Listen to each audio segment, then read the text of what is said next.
and welcome to the Hiredgun Podcast with your host, the Hiredgun. First, like, subscribe, share. How y'all doing, y'all? So let's get to it. So when I say this, I still feel the way I feel about Derby Allen.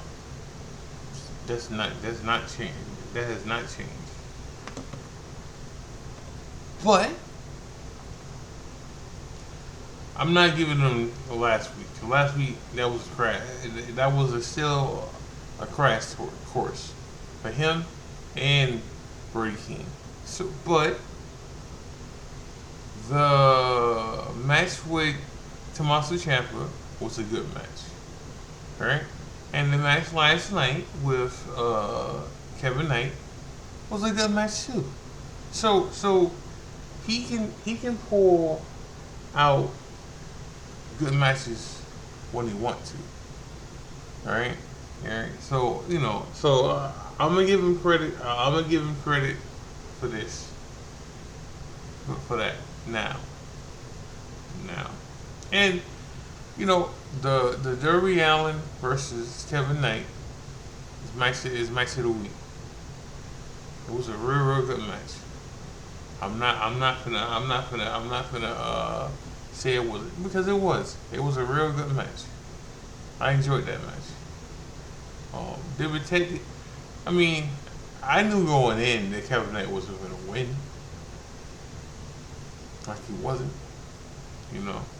Um, but it was a good match. It was a good match. I can't knock it. I can't knock it. And I can't knock Darby Allen for the match. Now, so for like 3 weeks, Darby Allen's been telling MJF no about a rematch. All right, and not if he not if he puts something up, and we thinking it's gonna be his career. Not Darby Allen's career. MJF's career. We think it's gonna be he can't fight for the belt anymore. Stuff like that. No. Darby Allen wants him to put his hair up for it. What are we doing? Now, don't get me wrong. Okay, don't get me wrong. He has it been comic, like funny, since yesterday and today with the posters of him being involved and all that stuff. Yes, it's been funny, but still, we need more than just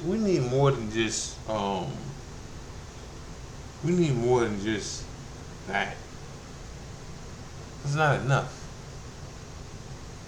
Will it be funny? MJF is not losing, but will it be funny if MJF lost his hair? Sure. Yeah. Yeah.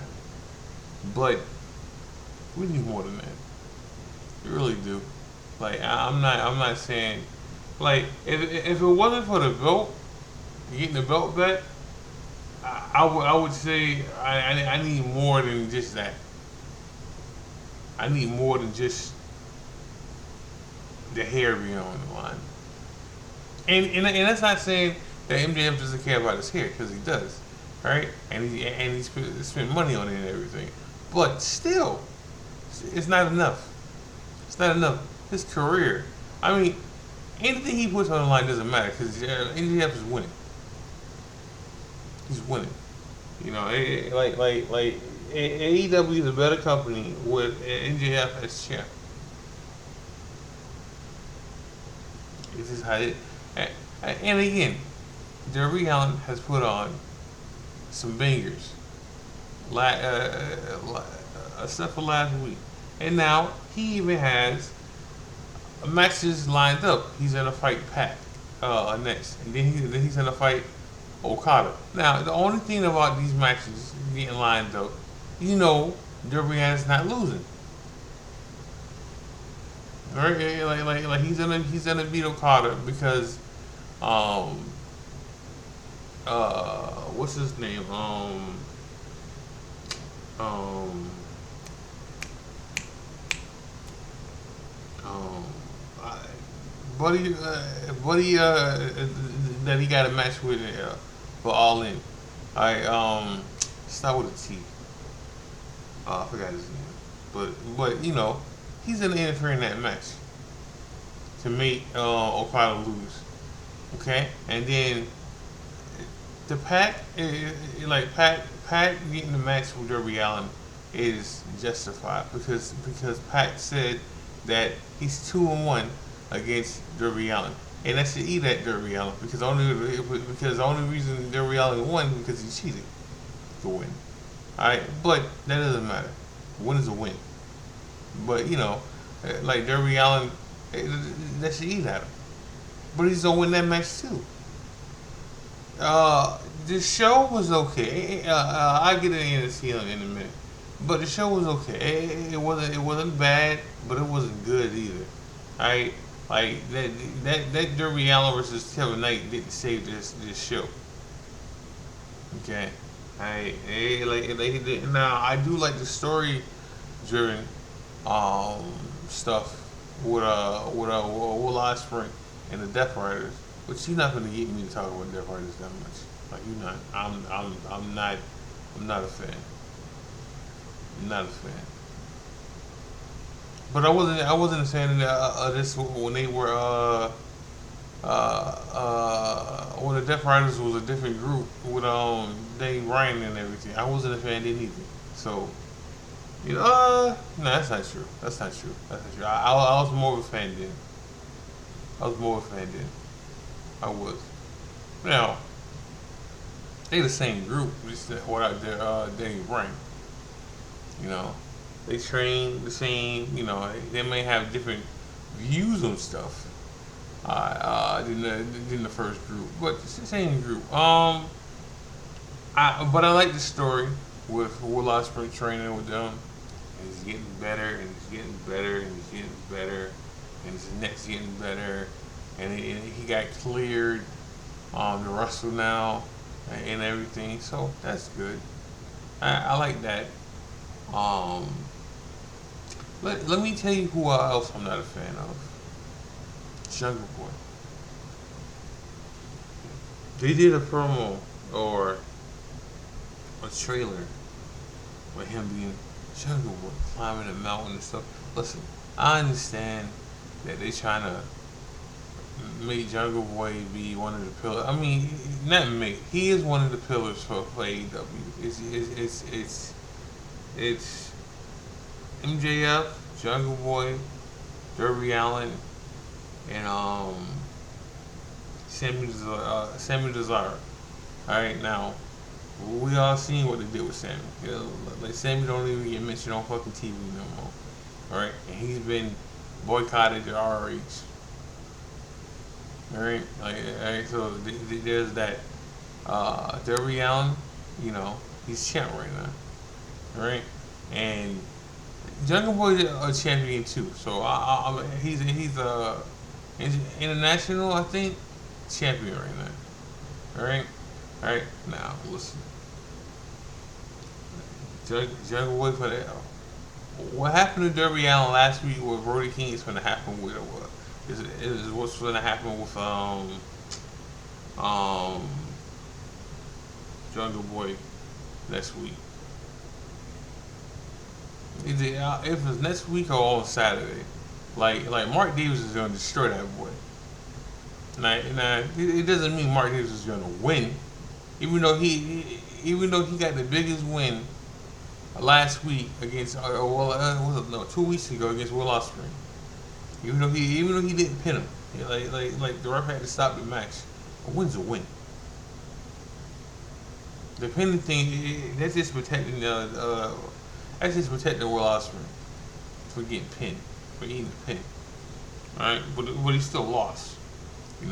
Mark Davis is just gonna do the same thing he did to Jungle Boy, and Jungle Boy's gonna pull off a win out of nowhere. Alright, unless they want to put a belt on Mark Davis. Now, the Andrade thing and how Don Callis is picking Okada to be his heavyweight champion over Oh, Takeshita, that's his name. Takeshita. Takeshita's gonna interfere in that match with Darby Allin and Okada. All right, but going back to what I was saying though. So this is the problem when you have a group, and in that group you have main eventers. Now, if Kyle Fletcher was there, it'd be four people. All right, it'd be Takeshita, Okada, um, Andrade, and Kyle Fletcher, all main eventers. Now, some of these main eventers are not equal to the other main eventers, but it's still main eventers. Because even though Kyle Fletcher is not on the same level as Okada and Tetsuya and even Andrade, because Andrade's been champion in other places, like world champion in other places. So even though he's not, and he's a champion now in New Japan, he's not the heavyweight champion, but he's the uh, uh, I forgot the name of that belt for New Japan, but he had it. And now we gotta understand something that happened last night.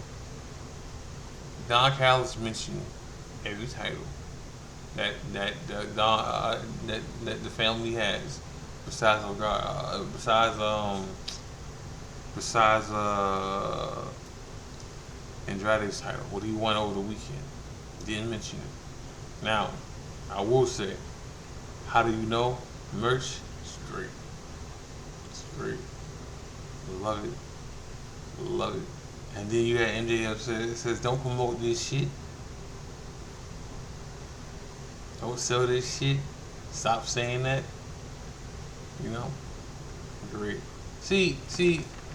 People think I don't like funny stuff. No. No, that's not it.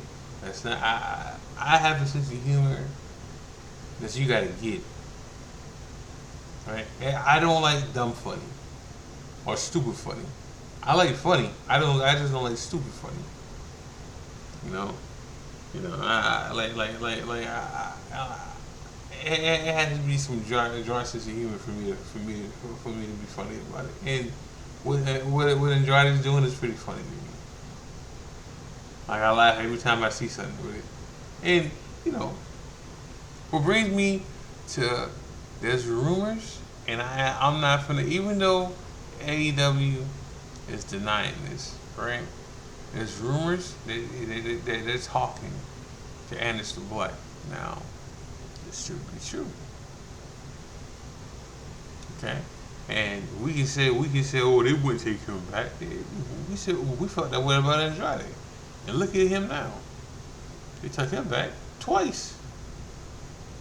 Twice. So, you know, that can happen. And now, I told y'all, every day I wake up to something about TKO. And now, listen, I try my best to leave these niggas alone. Alright? And I talk about TKO. But I can't now. I can't. Alright? Because these niggas are tone deaf. Alright? You can't keep talking about how much money you're, because I was talking about this yesterday, but yesterday was my day off. We couldn't talk, hey, like you can't talk about fucking how much money you making. This is a pin you hear in the background, y'all. How much money you making, alright, and how much how much you make with ticket sales and all this other shit, alright, and the revenue and merch shit, and then ask for a fucking pay cut from your wrestlers, alright, and then the reason you give these niggas is because what y'all did in the first place, asked for in the first place, like if y'all asked for less live shows, alright, less live show, alright, and make it seem like it's a good thing, and then the very next fucking year, oh yes, we're asking for less money. I mean, we're asking you to restructure your contract for less money because you're working less now. Right? Who idea was that, dog? It wasn't the wrestler's idea because the wrestler was saying in the first place that they need these house shows so they won't get hurt. Like they need these extra rounds so they won't get hurt because of it, right? But you're telling them they don't do house shows no more. So um this should be the problem. I mean, this is the problem why we're asking for a 50% pay cut, not 20, 50%. So, but it's not their fault though. They're not working. They're working less house shows. Yeah, ask them to do that. Now, the other rumor that come no, not rumor, the truth. Like the other thing that was being said that that what did I hear? No, well, some of the other stuff has been confirmed. Like, oh, the reason they cut certain people is because they're going back to 2 hours. So what's gonna happen when you go back to 3 hours again for SmackDown? What's gonna happen then? You can't just hire people back, man. Right? And I'm not saying other people won't come back, but I'm convinced that Anderson Black, uh, Zelina Vega, New Day, of course, said, I'm good. And this is why they got released. Like, I'm pretty sure that's what happened. Like, I'm pretty sure that's the gist for the things right there. Like, and then, listen, I don't like Karrion Kross. Like, I don't. But what he said about these niggas pulling him in the room separate from his wife, that's about a contract. I mean, giving him a contract and telling him he got that amount of time to sign this contract. Or taking it back. Sounds legit now. It sounds completely legit now what he was talking about, don't it? That shit sound familiar, right? And then all he wanted to know is how did they come up with this? Because it wasn't a contract. It wasn't like a regular contract anymore. It was less money and everything. I mean, it was still some money, but it wasn't what he was thinking it was gonna be. 7 figures and shit like that. Right?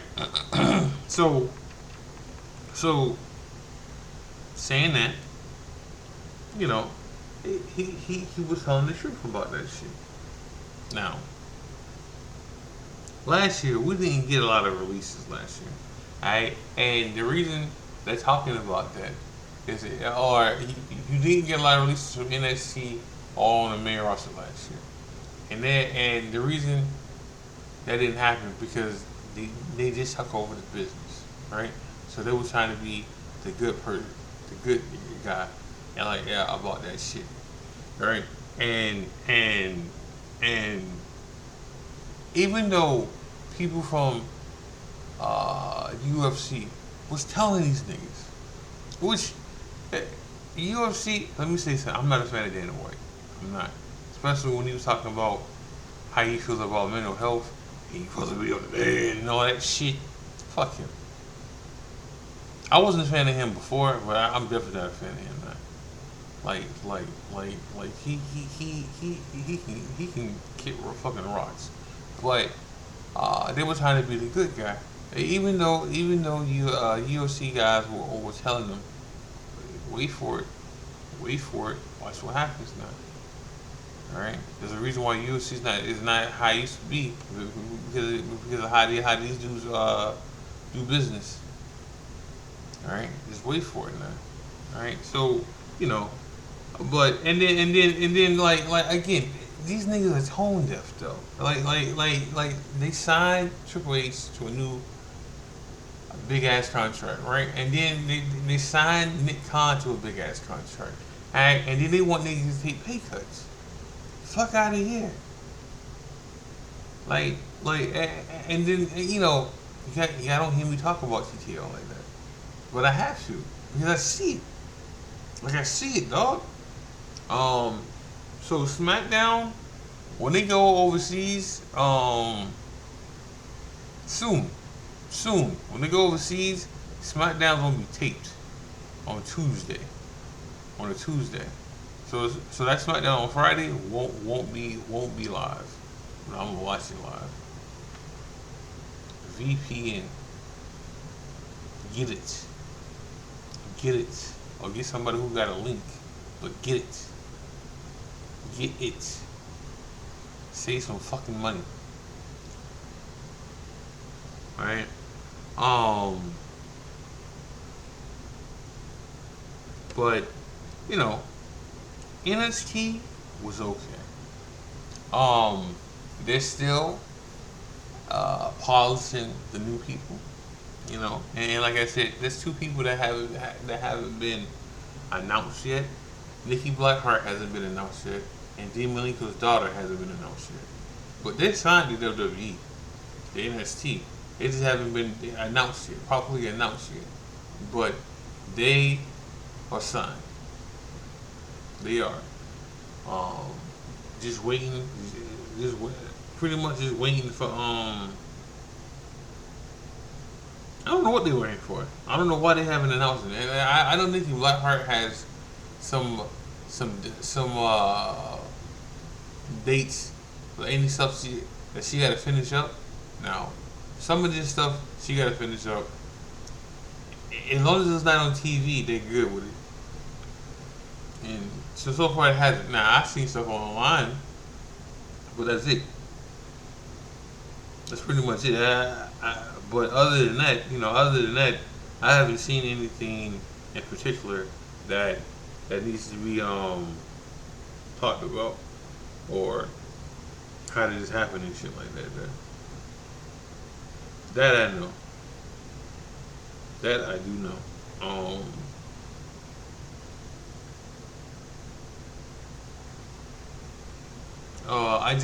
I just seen.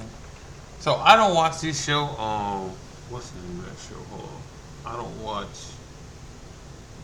Was it Dark Side? I just seen some. Hold on.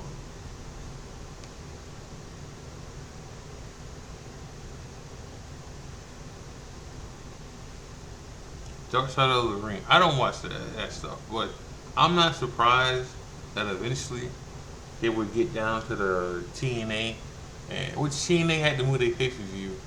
Uh, TNA had to move the time slot of the pay per view for Slammiversary.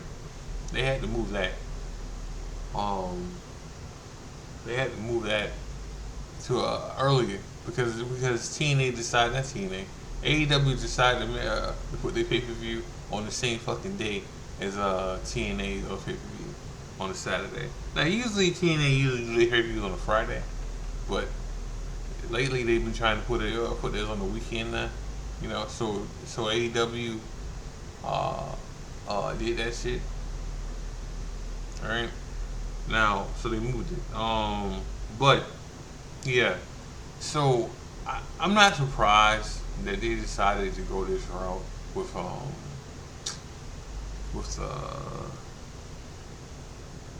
Dark Side, the whole TNA and Jeff Jarrett situation because the story is there to tell. You know, with Kurt Angle and Jeff Jarrett stealing Kurt Angle's wife at the time, right? Right, because that is definitely a thing.